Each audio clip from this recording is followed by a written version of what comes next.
ইসলামের দ্বিতীয় খলিফা হযরত উমর ফারুক রাদিয়াল্লাহু তাআলা আনহু তিনি কিরকম শাসক ছিলেন? হযরত উমর ফারুক রাদিয়াল্লাহু তাআলা আনহু তিনি এরকম শাসক ছিলেন, তিনি রাতের অন্ধকারে তার প্রজাদেরকে দেখতে চাইতেন, তার প্রজারা কি অবস্থায় আছে, তারা সুখে আছে নাকি দুঃখে আছে। তিনি এটা দেখার জন্য রাতের অন্ধকারে ছদ্মবেশে বের হইতেন। একদিন আমিরুল মুমিনিন হযরত উমর ফারুক রাদিয়াল্লাহু তাআলা আনহু তিনি রাতের অন্ধকারে বের হলেন। এমন সময় একটা মেয়ে উটের উপর সওয়ার হয়ে আসতেছে। তখন আমিরুল মুমিনিন হযরত উমর ফারুক রাদিয়াল্লাহু তাআলা আনহু তাকে জিজ্ঞাসা করলেন, হে মেয়ে, তোমার কি কোনো ভয় নেই? তুমি কি কোনো ভয় পাও না?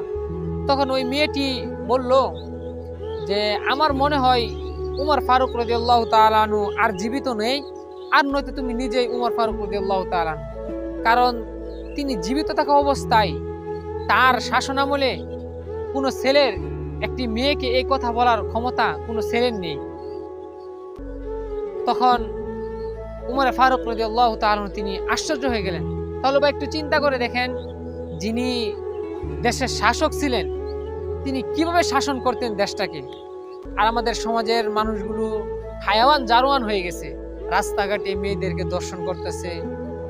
আমাদের সমাজের যিনি নেতা থাকেন তিনি তো মেয়েদেরকে দর্শন করেন, তো তাদের কর্মীরা কি হবে? তো বা একটি চিন্তা করে দেখেন, আমাদের দেশটা যদি ইসলামিকভাবে চলে তাহলে কখনো কোনো মেয়ের দর্শন হবে না, কখনো জিনা অত্যাচার এগুলো বাড়বে না।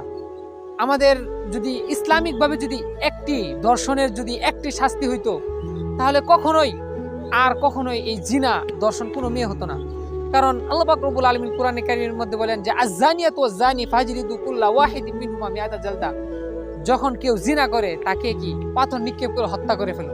যদি ইসলামিক অনুযায়ী, কোরআন অনুযায়ী, হাদিস অনুযায়ী যদি একটা দর্শনের যদি বিচার করা হতো তাহলে আর কখনোই আমাদের সমাজে দর্শন হতো না।